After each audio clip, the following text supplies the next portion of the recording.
13 अगस्त 1947 ये all India radio Lahore है। आप हमारे अगले ऐलान का इंतजार कीजिए।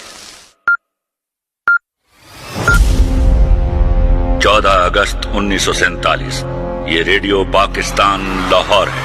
आपको पाकिस्तान मुबारक।